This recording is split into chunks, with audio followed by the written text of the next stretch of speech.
My name is Maya. I'm 26 years old.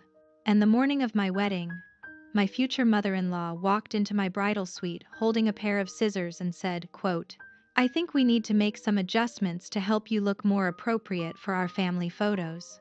She started cutting the traditional Korean embroidery off my custom wedding dress, the gold thread phoenixes my grandmother had sewn by hand in Seoul, the crimson silk panels that represented good fortune. Snip, snip, snip, 60 hours of work falling to the floor in pieces. My bridesmaids stood frozen. My mom, on video call from Korea, screamed through the phone. My fiancé's mother smiled and said, "There. Much better. Now you'll look like a real bride." We were at the Rosewood Hotel in downtown Portland, in the bridal suite my mother-in-law had insisted on booking and paying for. 5 bridesmaids in soft pink stood watching. My mom was on my laptop screen, 7 in the morning in Seoul, dressed and ready to watch me get ready even though she couldn't afford to fly here for the wedding. My custom dress had taken 9 months to make. I'd worked with a designer in LA who specialized in fusion wedding gowns, dresses that honored multiple cultures without looking like a costume. The base was classic Western, ivory silk, A-line silhouette, chapel train, but woven throughout were Korean elements my grandmother had added herself. Gold phoenixes embroidered on the bodice, crimson silk panels at the waist, symbolizing joy and good fortune, delicate Korean knotwork at the hem. My future mother-in-law had seen photos of the dress, said it was interesting and unique. I thought she meant it as a compliment. I didn't scream when she started cutting. I stood frozen, watching gold threads fall onto the white carpet like wounded birds. My maid of honor grabbed for the scissors, but my mother-in-law stepped back, still smiling, still cutting. "Patricia, stop!" My mom's voice cracked through the laptop speakers in Korean, then English. "That's my mother's work. Stop!" Patricia glanced at the screen, shrugged, and made one final snip through a crimson panel. "There. Now Maya will look like she actually belongs in this family." She left the dress on the floor, threads scattered like evidence of a crime, and walked out to check on the flowers. My maid of honor locked the door behind her and said 3 words, "Get the backup." What would you do if your mother-in-law literally cut your heritage off your wedding dress to make you look more appropriate? Would you wear the destroyed dress and stay silent? Or would you make sure everyone at that wedding, all 200 guests, saw exactly what she tried to erase? Tell me in the comments if you think I went too far with what I did next, or if she got exactly what she deserved. Hit subscribe right now because when I walked down that aisle 3 hours later in a completely different dress, and my mother-in-law's champagne glass shattered on the marble floor, the look on her face is something you need to see. Before the scissors, before the backup dress, before everything exploded in gold and crimson and shattered glass, I genuinely believed Patricia was trying. I'm Maya Kim, 26, a graphic designer in Portland. I was born here, but my parents immigrated from Seoul when I was 2. I grew up speaking Korean at home, English everywhere else, moving between 2 worlds like changing clothes. My fiancé David is 28, white, from a family that's lived in Oregon for 4 generations. His mother, Patricia, is 56, a retired real estate agent who volunteers at the country club and plans the church's annual fundraiser. His father, Robert, is 58, owns a small accounting firm. They're the kind of people who summer as a verb and think Olive Garden is ethnic food. When David first brought me home to meet his parents 2 years ago, Patricia's first question was, "Kim? Is that Irish?" "Korean," I said. "Oh, how exotic. David's never brought home anyone international before." I was born in Portland. I'm about as international as the Columbia River. But I smiled and ate her pot roast, and pretended not to notice when she asked if I used chopsticks at home or if I spoke Chinese, Korean. I speak Korean. And yes, I know how to use a fork. The microaggressions were small at first, asking if I was really American or just had citizenship, calling my mom's kimchi that spicy cabbage and opening windows when we brought Korean food to family dinners. Buying David a cookbook called Asian Fusion Made Easy for Christmas with a note, "So Maya can teach you her culture's food." I'm a 3rd-generation graphic designer. I barely know how to make kimchi. My mom sends it to me in jars. But David loved me, and I loved him, and his dad was kind, and I told myself Patricia just needed time to adjust to her son dating someone different. She was trying. Sort of. In her own way. When we got engaged last April, Patricia cried and hugged me and said, "Welcome to the family." I thought we'd turned a corner. Then the wedding planning started. In May, she suggested we do the ceremony at her country club instead of the botanical garden I'd chosen. "It's just more traditional," she said. "More appropriate for our family." In June, she asked if we really needed to include Korean elements. I mean, it's David's wedding too. Shouldn't it reflect both of you equally? As if erasing my culture entirely was equality. In July, she forgot to include my Korean relatives in the rehearsal dinner head count. 23 people. Just slipped her mind. In August, she suggested I wear my hair down, instead of in the traditional Korean style I'd planned. "You have such pretty hair when it's loose and natural." By September, I'd learned to pick my battles, save my energy for the things that mattered most. The dress was one of those things. I'd found a designer in LA, Christine Park, who specialized in fusion weddings. She understood immediately what I wanted, a dress that honored both parts of me without making me choose. We spent 4 months on the design. My grandmother flew from Seoul to LA specifically to add the embroidery. 60 hours of delicate handwork, each phoenix feather individually stitched in gold thread that cost $40 per spool. The dress cost $8,500. My parents and I split it. It was the most expensive thing I'd ever owned, and the most meaningful. When I showed Patricia photos in October, she stared at them for a long moment and said, "Well, it's certainly unique, very you." I took that as approval. The dress arrived 2 weeks before the wedding. I hung it in my apartment, looking at it every night, seeing my grandmother's hands in every gold stitch, seeing both my cultures woven together in silk and thread and love. I had no idea Patricia had decided it was too Korean, too visible, too much me, and I had no idea she was planning to fix it. The pattern of erasure wasn't new. I'd just been too hopeful to see it clearly. Age 24, first meeting. Patricia asked if I celebrated American holidays or just Korean ones. I celebrated Thanksgiving, and Chuseok, and Christmas, and Solal. I contained multitudes, but she wanted me to choose one. Age 24, Thanksgiving dinner. She served only American food. When my mom asked if she could bring kimchi or japchae, Patricia said, "Oh, let's keep it traditional this year." As if Korean food couldn't be traditional. As if my traditions didn't count. Age 25, Christmas. Patricia bought David a DNA ancestry test. "Wouldn't it be fun to see where you really come from?" she said to him. Not me. When the results came back showing he was mostly British and German, she framed them. She never asked about my ancestry. She could see it on my face. Age 25. Engagement party. Patricia hired a photographer, but only sent me 3 of the 200 photos taken.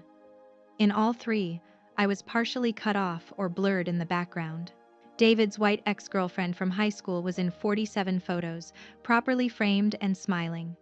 Patricia said the photographer must have focused on the people who photographed well. Age 26. Wedding website. Patricia offered to build it. I said yes, grateful for help. When it went live, the About the Couple section had a photo of David alone. My bio was 3 sentences. His was 3 paragraphs. Under cultural traditions, she wrote, "The ceremony will honor the Davidson family's Presbyterian heritage." Nothing about Korean traditions, nothing about me.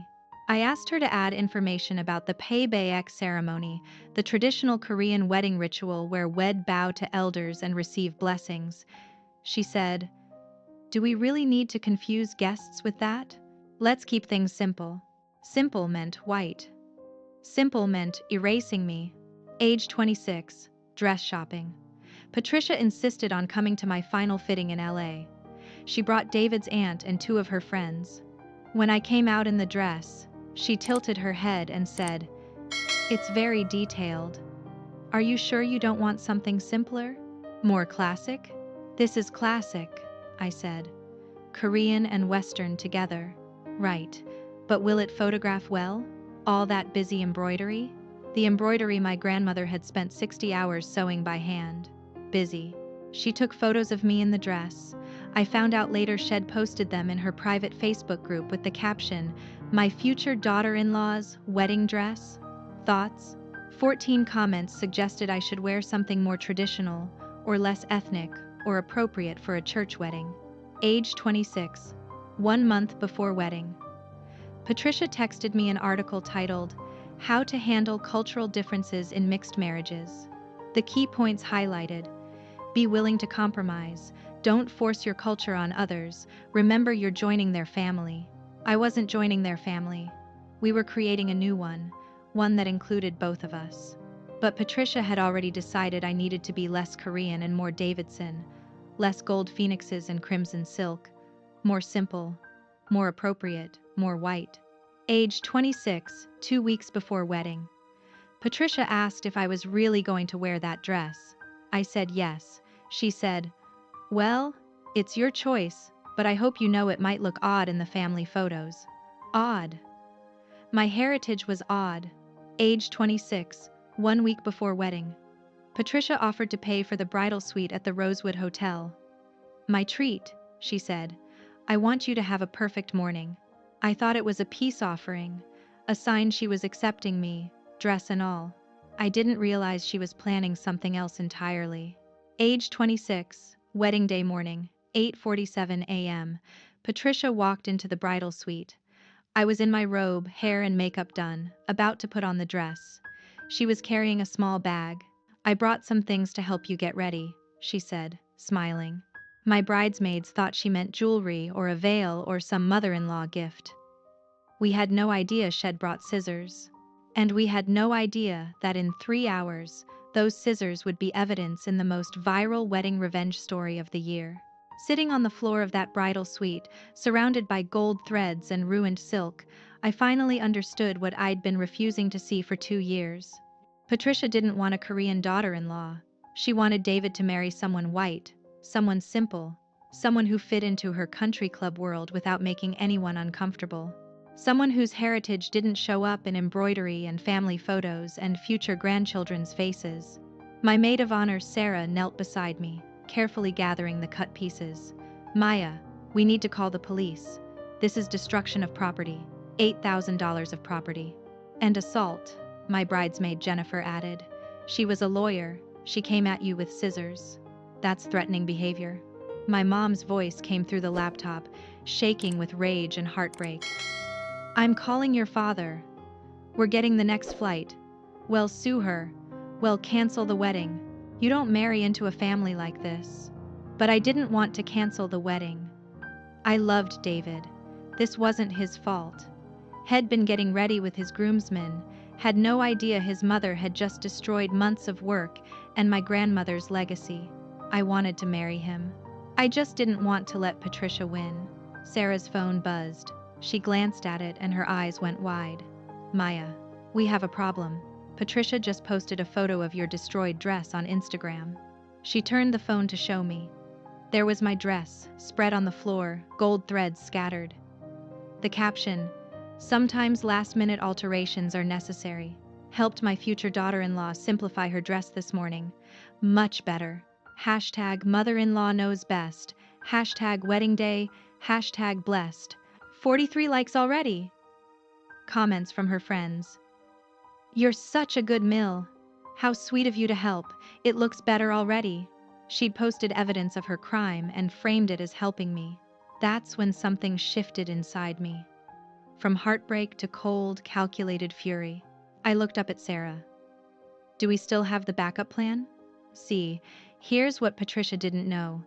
I'd grown up with a mother who taught me to always have a backup plan. "Hope for the best, prepare for the worst," my mom always said. It's how immigrants survive.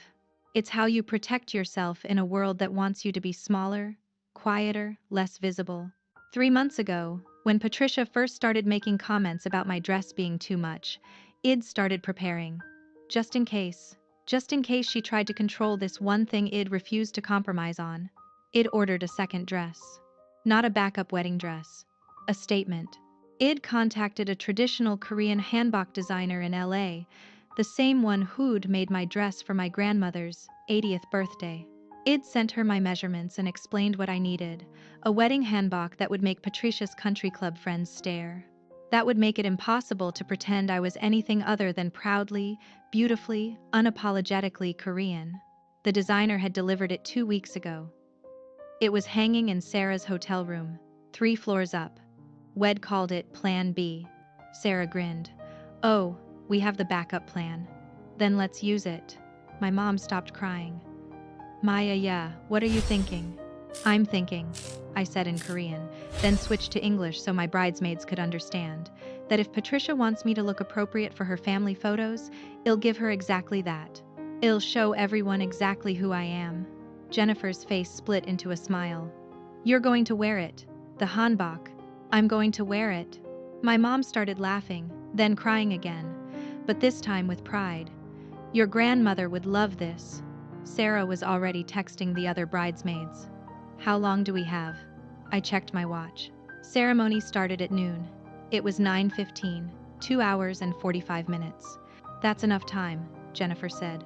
But Maya, you know this is going to cause a scene. Good, I said. I want a scene. I want everyone in that church to see exactly what Patricia tried to cut away. I want them to see what she called inappropriate. I stood up, brushing gold threads off my robe. Get the hanbok, and someone call the photographer. Tell her to be ready for the shot of her career. Patricia wanted me to look like a real bride? I was about to show her what that actually meant. While Patricia was downstairs congratulating herself on fixing my dress, we were upstairs executing a plan she never saw coming. Sarah sprinted to her room and came back with a garment bag. Inside, the most magnificent wedding hanbok I'd ever seen. The jeogori, the jacket, was crimson silk embroidered with gold and silver phoenixes, not delicate, subtle phoenixes like on my destroyed dress. These were bold, fierce, wings spread wide across the fabric. Each feather was detailed with metallic thread that caught the light. The chima, the skirt, was royal blue with gold-embroidered clouds and waves. Traditional symbols of heaven and earth, the journey of life, the eternal nature of love. The whole ensemble cost $3,500, which I'd paid for myself using money I'd saved from freelance work, money Patricia knew nothing about. Jennifer was on her phone, rapid-firing texts. Okay, photographer confirmed. She says she's been doing weddings for 20 years and she's never been more excited. She wants to document everything. Tell her to focus on Patricia's face when I walk down the aisle, I said. Already did. My mom was coordinating from Seoul, texting my aunts and uncles who were coming to the wedding. They're going to help with the payback ceremony. We're doing it properly now. Not hidden away in a side room like Patricia wanted, right there during the reception. Sarah held up the traditional Korean headdress, the jeogduri, silk flowers and hanging ornaments that would frame my face. Are we doing full traditional? Full traditional, I confirmed. My phone buzzed. David. Mom says she helped you with your dress? Is everything okay? I stared at that text for a long moment. Part of me wanted to tell him everything right then. But another part, the part that understood drama and timing and the power of a good reveal, had a better idea. I texted back. Everything's perfect. See you at the altar. I love you. He responded with a heart emoji. He had no idea his mother had just triggered the most epic wedding statement in Portland history. Jennifer looked up from her phone. Maya, legally speaking, what she did is vandalism and possibly assault. We have witnesses. We have her Instagram post as evidence. We have video. Video? Sarah pointed to the laptop. Your mom recorded the whole thing on the video call. Every snip. My mom's voice came through. I have 14 minutes of footage. Her face, the scissors, everything she said. I've already backed it up to the cloud. Don't post anything yet, I said. Let's do this strategically. Here was the plan. Phase 1, 10 to 10:30 a.m. Hair and makeup team arrives. They'd been briefed. Instead of the loose, Western-style waves Patricia had suggested, they were doing a traditional Korean updo. Sleek, elegant, built to support the jeogduri. Phase 2, 10:30 to 11 a.m. Get dressed in the hanbok, full traditional undergarments, the works. Sarah would help. Jennifer would document everything. Phase 3, 11 to 11:30 a.m. Coordinate with the photographer. She was going to position herself to capture Patricia's reaction the moment I appeared. Multiple angles, close up on her face. Phase 4, 11:30 to 12 p.m. Coordinate with my Korean family. They were going to arrive wearing their own hanboks. 10 people, my mom's siblings and their spouses, creating a visual wall of Korean culture that Patricia couldn't ignore or erase. Phase 5, 12 p.m. The ceremony. Walk down that aisle in full traditional Korean wedding attire. Make it impossible for Patricia to crop me out, to simplify me, to pretend I was anything other than Korean American. Phase 6, post-ceremony. Display both dresses side by side at the reception. The destroyed fusion dress in a shadow box with a sign, what my mother-in-law tried to erase. The hanbok I wore on a mannequin with a sign, what I chose to celebrate. Phase 7. Later. Post my mom's video along with the Instagram post Patricia made. Show the world what she did. Let her friends and her country club see who she really was. Jennifer was typing everything into a notes app. This is either going to be the most beautiful statement ever, or a complete disaster. It'll be both, I said. And I'm okay with that. Sarah zipped the garment bag and hung it carefully. Maya, you know Patricia's going to lose it. Good. Let her lose it in front of 200 witnesses. Let everyone see her true colors. My mom's face on the screen was proud and fierce. Your grandmother called. She's watching the ceremony live stream from Seoul. She wants you to know she's proud of you. I felt tears coming but blinked them back. Couldn't mess up the makeup that was about to be applied. Okay, I said. Let's do this. Patricia wanted to make me appropriate for her family. I smiled. I'm about to show her exactly who I am. And if she can't handle that, she doesn't deserve to be part of this family. At 8:47 a.m., Patricia had walked into my bridal suite with a smile and scissors. At 11:47 a.m., I walked out of that same suite, ready for war. The hanbok was stunning. The crimson joggery caught the light with every breath, phoenixes seeming to move across the fabric. The royal blue chima swished as I walked, gold-embroidered clouds shimmering. The joggery sat perfectly on my head, silk flowers and ornaments framing my face. I looked like Korean royalty. I looked like my grandmother's granddaughter. I looked like someone Patricia couldn't erase with a pair of scissors and a smile. My bridesmaids had changed too. Instead of the soft pink dresses Patricia had approved, they'd added Korean accessories, traditional norage pendants, hairpins, silk wraps, a fusion that honored both cultures while making it clear. Today was about celebrating Korean heritage, not hiding it. Sarah carried a box containing the destroyed dress, carefully preserved with all the cut threads, ready to be displayed at the reception. Jennifer had the video queued up on her laptop, ready to show anyone who asked. My phone buzzed. My uncle. We're here. All 10 of us in full hanbok. Your aunt is wearing the one from her wedding in 1987. We're ready. Another text, this time from the photographer, positioned with a clear view of the mother of the groom seat. I've got 3 cameras set up. I won't miss a thing. David's text, 5 minutes, can't wait to see you. I love you so much. He still had no idea what was coming. Part of me felt guilty for not warning him. But this wasn't about him. This was about me refusing to be erased. About showing Patricia, and everyone else, that I wasn't going to shrink myself to fit her idea of appropriate. The wedding coordinator knocked. Maya? It's time. I took one last look in the mirror. The woman staring back at me was powerful, unapologetic, visibly, proudly, beautifully Korean. Let's go, I said. The church had 200 guests. Patricia had invited 140 of them, her friends, her country club colleagues, her church group, David's extended family. My side had 60 people, mostly Korean family who'd flown from across the country. Patricia had arranged the seating. Her people filled the first 10 rows on the groom's side.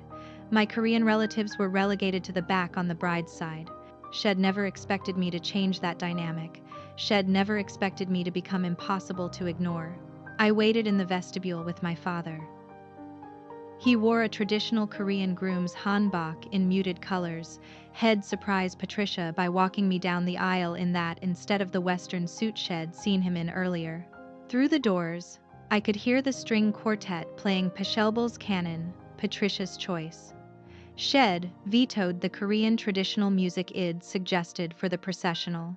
The doors would open in 30 seconds. The bridesmaids had already walked. The flower girl, David's niece, had scattered petals. My father looked at me, tears in his eyes. Your mother would be so proud. Both your mothers, the one in Korea on the live stream and the one you're about to have. I squeezed his hand. I'm ready. The wedding coordinator gave us the signal. The strings transitioned to the bridal march. The doors opened. I heard it before I saw it. The collective gasp of 200 people. Then I saw Patricia. She was in the front row, groom's side, in her navy blue mother of the groom dress. Shed been turned to watch for me, champagne glass in hand from the pre-ceremony toast Shed insisted on. The moment I appeared, crimson and gold and royal blue, phoenixes blazing, Jogduri catching the light, her face went through a series of expressions I wish I could have photographed myself. First, confusion. Like she couldn't process what she was seeing. Second, recognition. Understanding that this was me, not some random Korean guest. Third, shock. Pure, unfiltered shock. Fourth, rage. Her face flushed red, mouth opening as if to shout. And then the champagne glass slipped from her fingers. It fell in slow motion, or maybe that's just how I remember it. The crystal hit the marble floor and exploded into 100 glittering pieces. The sound echoed through the church, cutting through the bridal march, making everyone turn to look at her. She stood there, champagne dripping onto her dress, glass shards at her feet, face red with fury, staring at me like I'd committed some unforgivable crime. I smiled at her, a small, polite, utterly calm smile. Then I turned my attention to David, standing at the altar. His face was the opposite of his mother's. He was crying, big, joyful tears streaming down his face. His smile was wider than I'd ever seen it. He mouthed 3 words, "You're so beautiful." Behind me, I heard my 10 Korean relatives enter, filing into the front rows on the bride's side, a wall of traditional hanboks in jewel tones. My aunt's 1987 wedding hanbok was magnificent, deep purple with gold embroidery. Patricia's friends whispered. I heard fragments. Is that? Did you know? The dress? I didn't care. I walked down that aisle with my head high, phoenixes blazing, heritage on full display. Patricia wanted me to look appropriate. It never looked more appropriate in my life. I looked like exactly who I was. The ceremony lasted 37 minutes. Patricia sat through all of it with a frozen smile, glass shards still on the floor at her feet because no one dared clean them up during the ceremony. Every time the photographer's camera flashed, I knew she was capturing Patricia's face. The tight jaw, the forced smile, the way she kept glancing at the exit like she wanted to run. David and I exchanged vows. He squeezed my hands when he said, "I love every part of you," and I knew he meant it. His mother's racism wasn't his fault, but his reaction today, pure joy instead of embarrassment, told me everything I needed to know about who had chosen to be. When the officiant said, "You may kiss the bride," David kissed me and whispered, "You're incredible. Thank you for not letting her win." So Head figured it out. Good. We walked back down the aisle to applause, louder from my Korean relatives than from Patricia's friends, but applause nonetheless. In the receiving line, the reactions were split. Patricia's friends, stiff hugs, tight smiles, questions like, "What happened to your other dress?" and "Is this some kind of cultural statement?" "This is my culture," I said sweetly. "Not a statement, just me." My Korean relatives, tears, tight hugs, praise in Korean about how beautiful I looked, how proud my grandmother must be. And then came the moment I'd been preparing for. Patricia approached as the line cleared. Her champagne-stained dress had a wet spot on the front. Her hands were shaking. Her voice was low and furious. What do you think you're doing? Getting married, I said. Beautiful ceremony, wasn't it? That dress. Where did you get that dress? You were supposed to wear the one I. She caught herself, glanced around to see who was listening. Lowered her voice more. The one we prepared this morning. Oh, the one you cut to pieces with scissors? I said it loud enough for the people nearby to hear. That dress? Her face went white. I was helping you. I was making adjustments. You were erasing my heritage. Without my permission. With scissors. I pulled out my phone and showed her my mom's video. Just the first few seconds of her cutting gold phoenixes from fabric. We have 14 minutes of footage. Would you like to watch it? She stared at the screen, then at me. You recorded it? My mom was on video call from Korea. She saw everything. So did my 5 bridesmaids. And you posted about it on Instagram, remember? Evidence. Patricia grabbed my arm, her nails dug in. You will not embarrass this family. David appeared from nowhere and removed his mother's hand from my arm. Mom, let go of my wife. My wife. First time Head said it. I loved him so much in that moment. David, you don't understand what she's doing. I understand that you cut up her dress this morning, Sarah told me. With scissors. You destroyed $8,000 of property and 60 hours of her grandmother's work.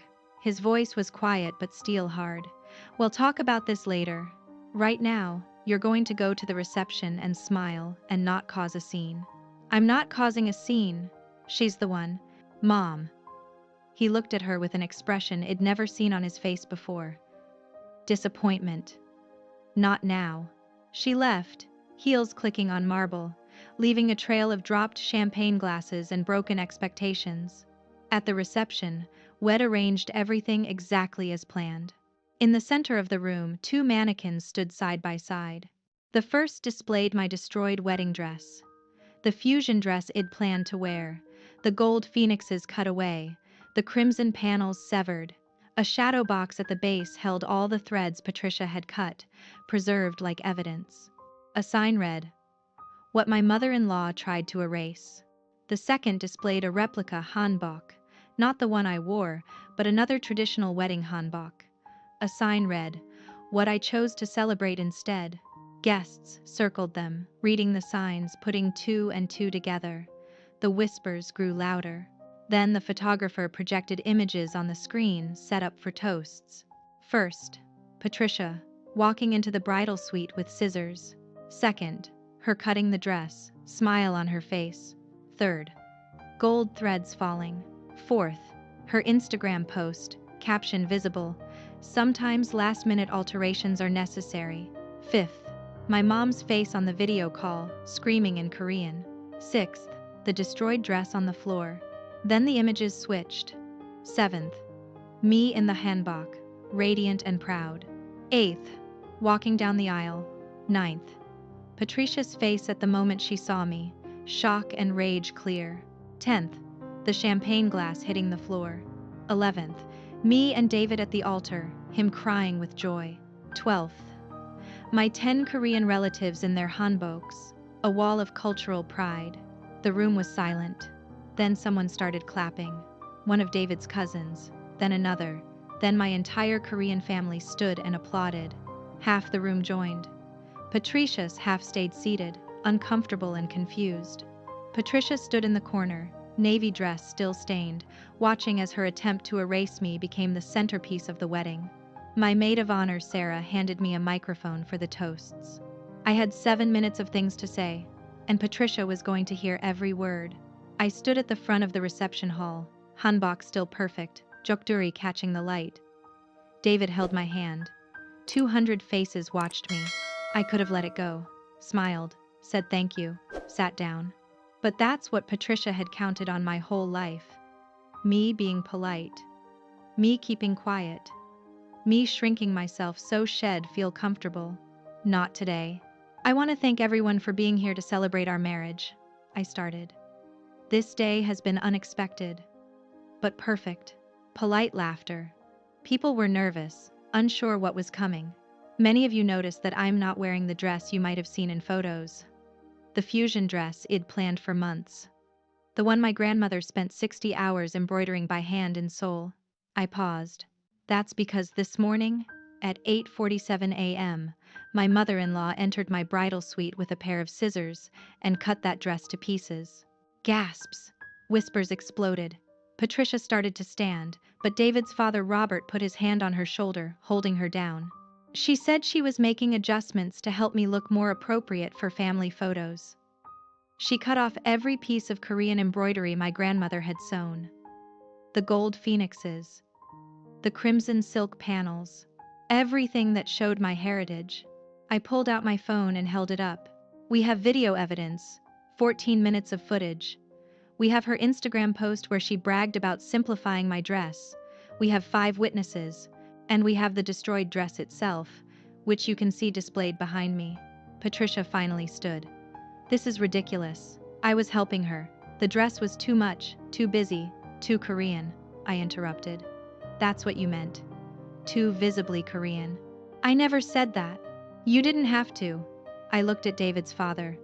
Robert, I'm sorry to do this publicly, but your wife has spent 2 years trying to erase my identity. And today, she took scissors to the physical manifestation of my heritage. I pulled up my phone and read from a list I'd prepared. May 2023.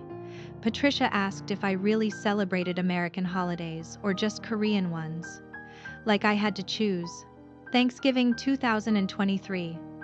She refused to let my mother bring Korean food to dinner, saying it should be traditional American. Christmas 2023. She bought David a DNA test and framed his results, but never asked about my ancestry. She could see it on my face. April 2024. Engagement party. The photographer took 200 photos. Patricia sent me 3. I was cut off or blurred in all 3. David's white ex-girlfriend was in 47 photos, centered and clear. June 2024. Wedding website. Patricia built it. My bio was 3 sentences. David's was 3 paragraphs. Under cultural traditions, she mentioned only Presbyterian heritage. Nothing about Korean traditions. October 2024. Dress shopping. Patricia posted photos of my dress in her private Facebook group asking for thoughts. 14 people commented that it was too ethnic or not appropriate for a church wedding. 2 weeks ago, Patricia texted me an article called How to Handle Cultural Differences in Mixed Marriages. The key advice she highlighted: don't force your culture on others. I looked at her. She was pale, shaking. This morning was just the culmination of 2 years of microaggressions. 2 years of being told, in 100 small ways, that my Korean heritage was something to minimize, to hide, to cut away. David squeezed my hand. I could see tears on his face. So when Patricia took scissors to my dress, she wasn't making adjustments. She was trying to make me acceptable, trying to erase the parts of me that made her uncomfortable. I gestured to the hanbok I was wearing. This is my response. This dress is 100% traditional Korean. No fusion, no compromise, no simplification. This is what Patricia tried to cut away. This is who I am. Silence. Then my grandmother's voice came through the speakers. She was on the live stream, and someone had unmuted her audio. Maya ya, she said in Korean, which the bilingual DJ translated in real time. I am so proud. You wear that hanbok like a queen, like your ancestors, like someone who knows who she is. Applause started again, louder this time. More people stood. Patricia tried one more time. This is my son's wedding too. You're making it all about you and your... My what? I interrupted. My culture? My heritage? The parts of me that aren't white? I never said that. You cut them off my dress. Robert stood finally. Patricia, we're leaving. What? No, I'm not. Yes, we are. Now. He looked at David. Son, I'm sorry. We'll talk later. Maya, you look beautiful. Your heritage is beautiful. I apologize for my wife's behavior. He took Patricia's arm and guided her toward the exit.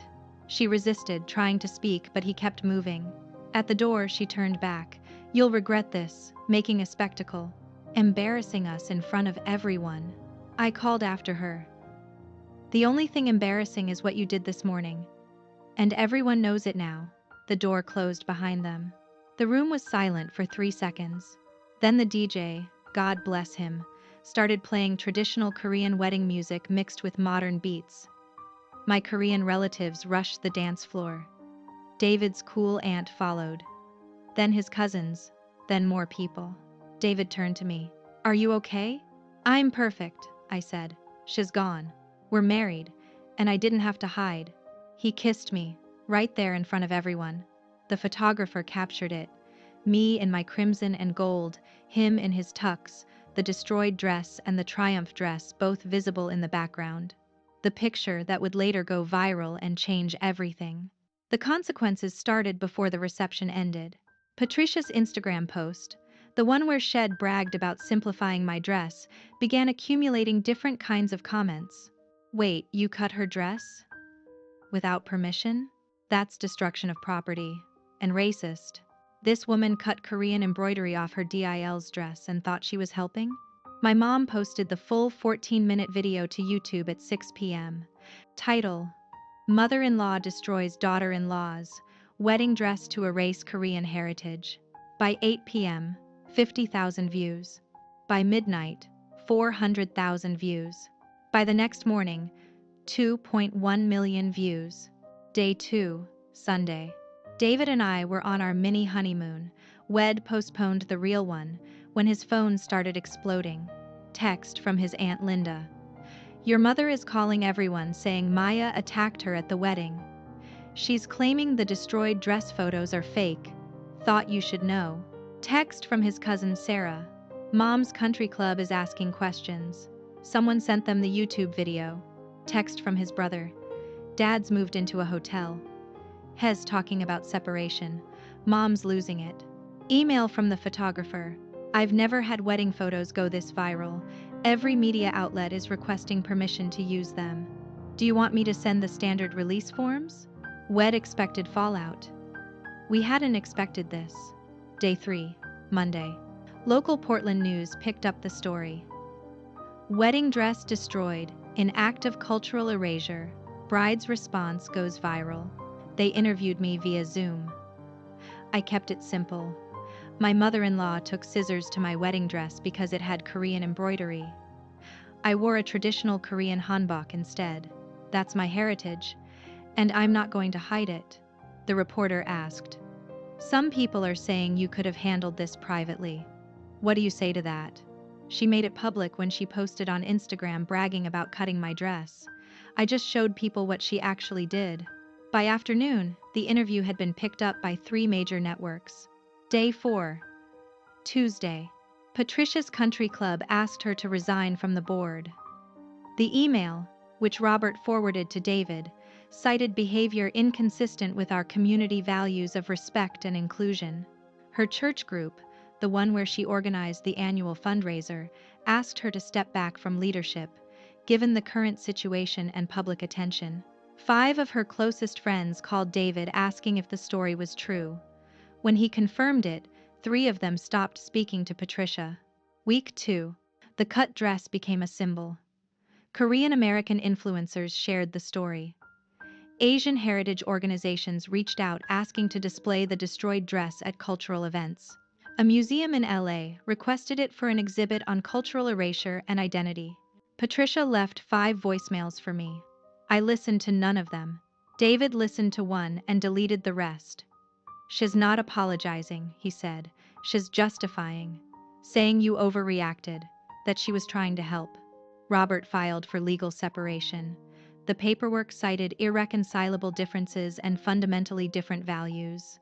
Month 1.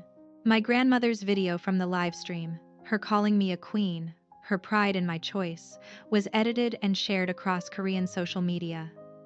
She became a minor celebrity in Seoul. KBS, a Korean news network, interviewed her about raising a granddaughter who stood proud. The hanbok designer who made my wedding dress received 340 orders in 3 weeks. She had to hire 4 more seamstresses. Patricia's real estate license came up for renewal. 3 formal complaints had been filed regarding discrimination. The licensing board launched an investigation. Month 2. David and I went to counseling. Not marriage counseling, we were solid, but counseling to deal with the trauma of what his mother had done and the viral aftermath. The therapist said something that stuck with me. What she did wasn't just about a dress, it was about control, about trying to decide who you were allowed to be. And you took that power back. Patricia sent a letter, handwritten, delivered by certified mail.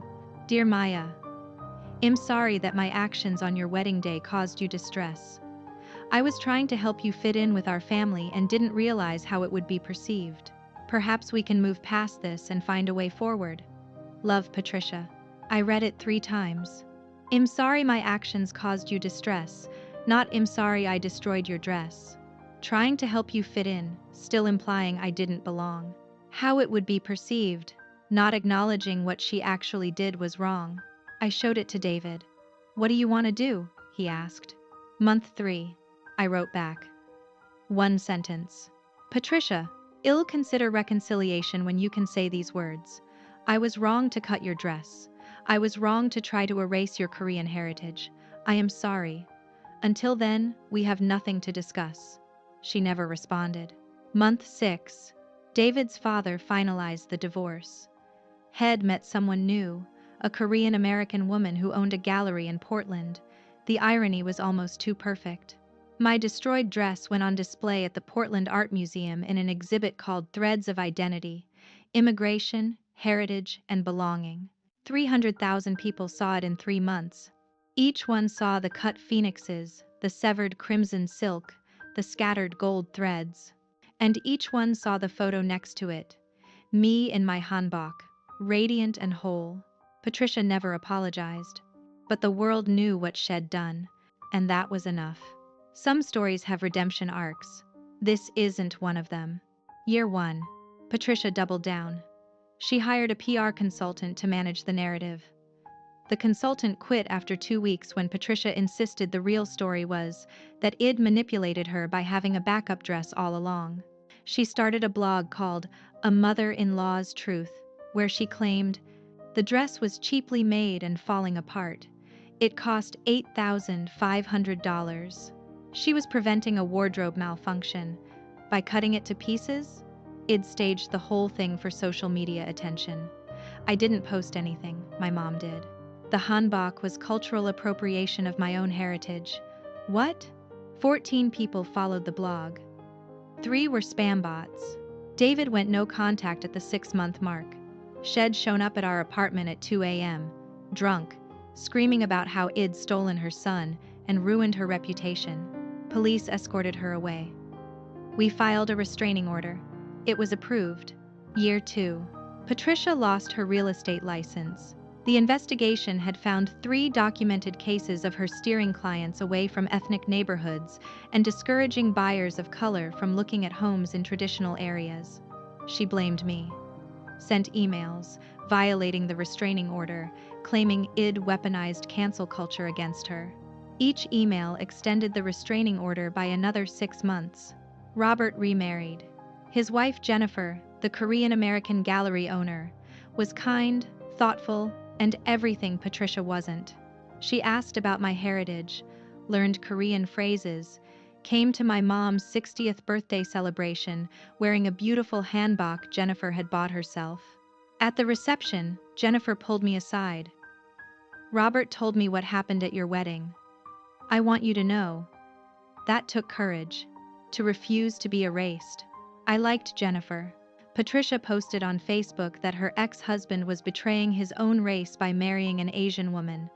Facebook banned her account for hate speech. Year 3. We had our first child, a daughter. We named her Hana, which means one in Korean. Unity, wholeness, both cultures in one person. Patricia sent a gift to the hospital, a blonde-haired, blue-eyed baby doll. The card said, "Hope she looks like our side of the family." David threw it in the trash without opening it. Hospital security was notified that Patricia was not allowed to visit. We had a traditional Baekil celebration when Hana turned 100 days old. Korean tradition. Robert and Jennifer came. Patricia wasn't invited. I posted photos on Instagram. Hana, in a tiny hanbok, my mom holding her, traditional rice cake towers, Korean food spread across tables. Patricia commented, "Child abuse to force culture on babies." I blocked her. Year 4. Patricia moved to Arizona. For a fresh start, she told David's brother. Away from Portland where everyone knew what she'd done. She tried to friend me on Facebook from a fake account. I recognized her writing style in the friend request message. "Hi there. Saw you have a beautiful family. Would love to connect." Blocked. The destroyed dress completed its museum tour. It had been displayed in LA, San Francisco, Seattle, Portland, New York, and Chicago. Over 2 million people had seen it in person. The museum in LA asked if they could keep it permanently. "It's become a symbol," the curator said, "of resistance against cultural erasure, of refusing to be diminished." I said yes. My grandmother's embroidery, the phoenixes Patricia had cut away, would live in a museum, preserved, protected, honored. Patricia had tried to erase it. Instead, Shed made it immortal. Year 5. Hana started preschool. She spoke Korean and English. She ate kimchi and mac and cheese. She had a bookshelf full of Korean fairy tales and Dr. Seuss. She asked one day, "Mama, why don't I have 2 grandmas like my friends?" I'd prepared for this question. "You have 3 grandmas," I said. "Grandma Kim in Korea, who we video call every week, and Grandma Jennifer, who takes you to the art museum. And you have 1 grandma who made bad choices and isn't part of our family anymore." Did she die? No. She decided that some parts of people weren't important, like where they come from and what makes them special. And when we don't think people's special parts are important, we can't be in their family. That's sad. It is sad. But we can't make people love all of us. We can only love all of ourselves. She thought about this. "I love all of me. I'm Korean and American." "Yes, you are. And if someone doesn't like that, they're being silly. They're being worse than silly." But yes. Present day, Year 5, Month 6. Patricia sent a letter to David. "Not me." Shed learned that lesson at least. "I hear I have a granddaughter. I'd like to meet her. I'm sorry for everything that happened. I was stressed about the wedding. If changed, please give me a chance." David showed me the letter. "What do you think?" he asked. I looked at my daughter, playing on the floor in a hanbok my mom had sent, singing a Korean children's song my grandmother had taught her over video call. Happy, whole, unapologetic. "She hasn't changed," I said. "The letter is about her wanting access to Hana, not about what she did to me, not about understanding why it was wrong." "So no?" "So no." He tore up the letter. "Some people ask if I regret the viral video, the public confrontation, the way Patricia's life imploded. I don't." She took scissors to my heritage and smiled while she did it. She thought I'd wear her destruction and say thank you. Instead, I wore my pride. I walked down that aisle as exactly who I am. And everyone saw. Patricia lost her reputation, her marriage, her license, her access to her son and granddaughter. I lost nothing. I gained a viral moment that became a movement. A dress in a museum that inspires thousands. A daughter who knows all of herself is valuable. Patricia is alone in Arizona now. I'm here, surrounded by love, wrapped in silk and heritage and pride. She tried to cut me down. I'm still standing. And wearing crimson and gold. Present day, 5 years, 6 months since the wedding. I'm 31 now. Hana is 3. We're planning her first trip to Korea next spring to meet her great-grandmother in person. My grandmother is 84 and already planning what hanbok she'll make for Hana's visit. David is 33, still the man who cried when he saw me in my wedding hanbok, who chose his wife over his mother, who teaches our daughter Korean phrases he learns on Duolingo. Patricia is 61, living alone in Scottsdale, Arizona. According to David's brother, she tells people she has no grandchildren. It's easier than explaining why she doesn't see the one she has. Robert is 63, happily remarried to Jennifer. They visit twice a month and bring Hana art supplies and Korean picture books. They're the grandparents Hana actually knows. Looking back on that wedding day, the scissors, the destroyed dress, the hanbok, the champagne glass shattering, I learned 7 lessons that changed how I see the world. Lesson 1. Erasure is violence. Patricia didn't hit me. She cut fabric. But make no mistake, what she did was violence. Cultural erasure, the attempt to cut away parts of someone's identity to make them more palatable, is an act of aggression. It says, "You are acceptable only when you're less of yourself." When I saw those gold threads falling, I saw my grandmother's work destroyed. I saw my heritage dismissed. I saw my identity treated as disposable.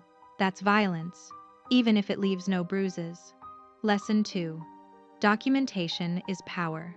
My mom's video, Patricia's Instagram post, the photographer's images, evidence saved me.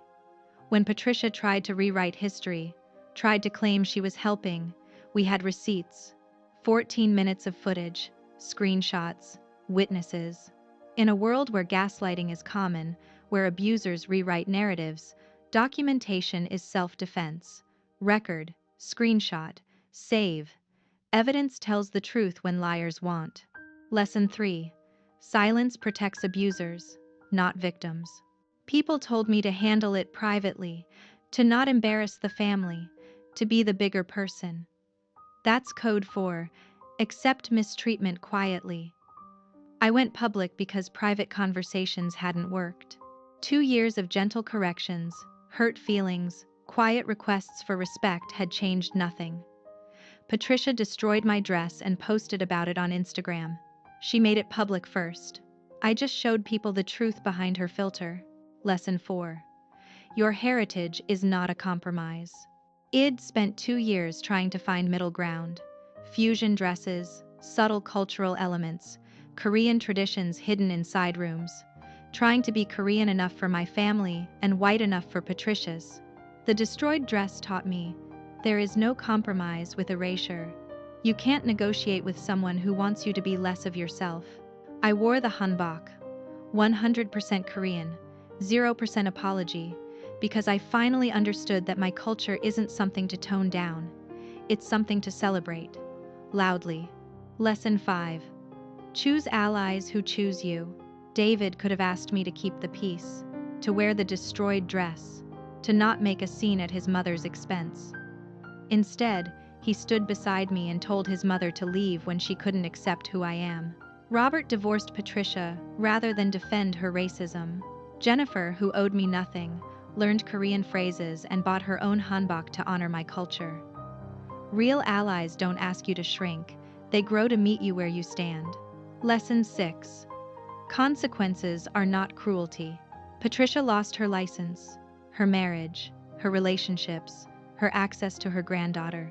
People call me cruel for not forgiving her, but consequences aren't punishment, they're information. They teach people that actions have outcomes. Patricia learned that racism has a cost, that you can't destroy someone's heritage and keep your reputation, that behavior matters. If I'd forgiven her without change, it'd have taught her that she could do it again. Boundaries aren't cruel. They're necessary. Lesson 7.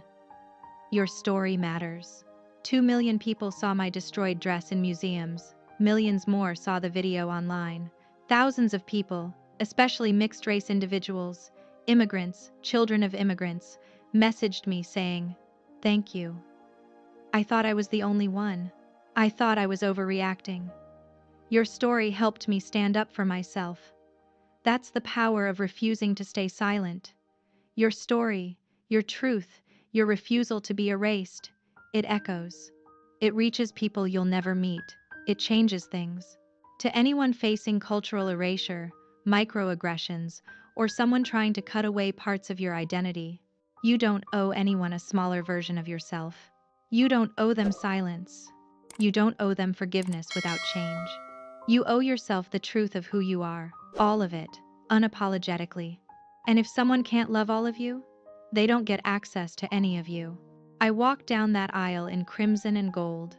I'm still wearing it, and I always will.